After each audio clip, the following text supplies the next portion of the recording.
안녕하세요. 손해사정사 이재용입니다. 네, 이번 시간에도 실제 판례 사례를 한번 다뤄보도록 하겠습니다.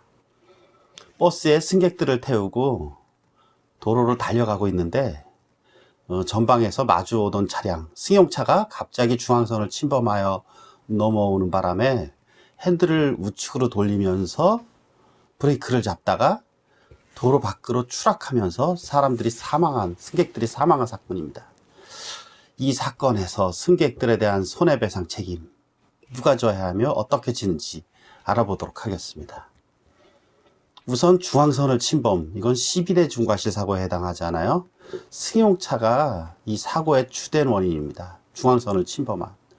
이 보험 실무에서는 주된 책임이 있는 차량의 보험회사가 먼저 선 처리한 후에 나중에 종된 책임이 있는 자동차의 보험회사에 구상 청구를 하는 것이 실무입니다.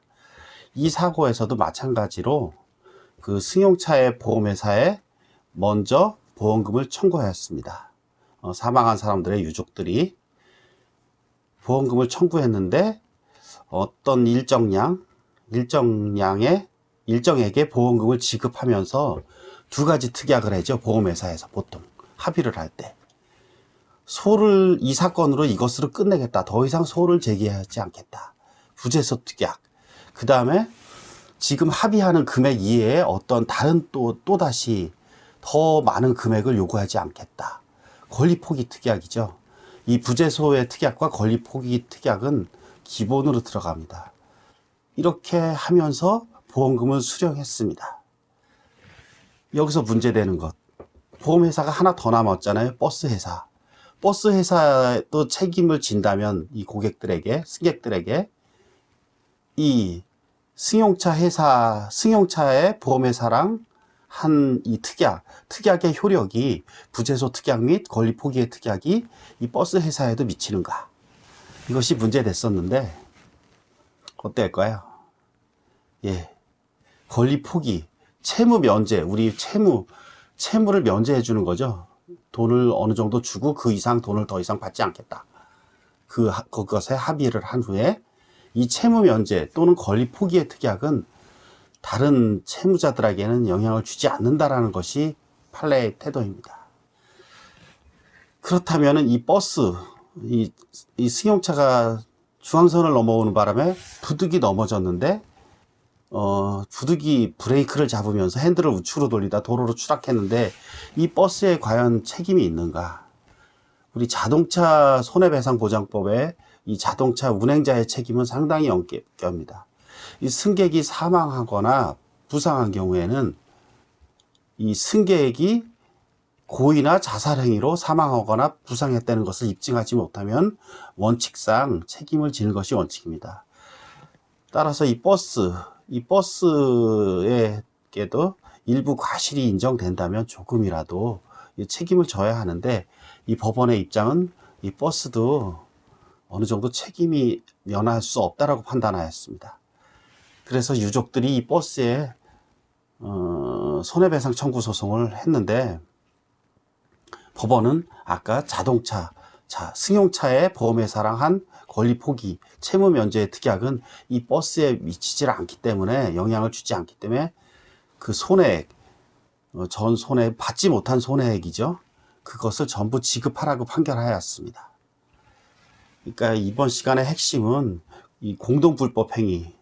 그러니까 여러 차량 다중사고로 인해서 사람들이 사망하거나 부상하였을 경우에 여러 차량은 비록 의사의 공동은 없었지만 이런 경우에 공동불법 행위가 성립합니다. 이러한 의사의 공동이 없이 공동불법 행위가 성립한 경우를 우리는 부진정 연대 채무라고 하는데 이러한 경우에는 피해자의 입장에서는 여기서 중요한 사실, 피해자의 입장에서는 상식적으로 주된 가해자에게 청구하는 것이 원칙이지만 설령 그렇지 않고 어떤 다른 가해자에게 청구를 했다 할지라도 그 손해배상의 청구를 받은 가해자는 자기 과실 비율만큼의 일부만 손해배상을 해주면 되는 것이 아니라 손해액의 전부를 해줘야 된다는 것입니다. 이 중요한 사실은. 그리고 내부적으로 자기들끼리 구상권을 행사하죠. 그리고 또 하나 핵심, 채권자, 이 피해자죠. 피해자가 어느 특정 채무자, 가해자에게 채무 면제 의사 표시를 했다고 할지라도 이는 상대적 효력을 가질 뿐 다른 채무자, 가해자에겐 영향을 주지 않습니다. 따라서 일정 어떤 특정 채무자, 가해자에게 채무 면제의 의사표시를 했을지라도 피해자가 다른 가해자 또는 채무자에게 손해배상을 청구할 수 있는 것입니다. 이번 시간에는 버스 사고로 버스랑 승용차, 중앙선을 넘어온 승용차와의 그 사고로 인하여 버스가 추락하는 바람에 도로 밖으로 승객들이 사망한 경우 이때 손해배상 청구를 어떻게 해야 하는가, 어떻게 할 수 있고 법리는 어떻게 되는가에 대해서 알아보는 시간을 가졌습니다. 다음 시간에도 좋은 강의 계속 이어갈 것이니까 이재영 손해사정TV 구독과 좋아요 부탁드립니다. 고맙습니다. 손해사정사 이재영이었습니다.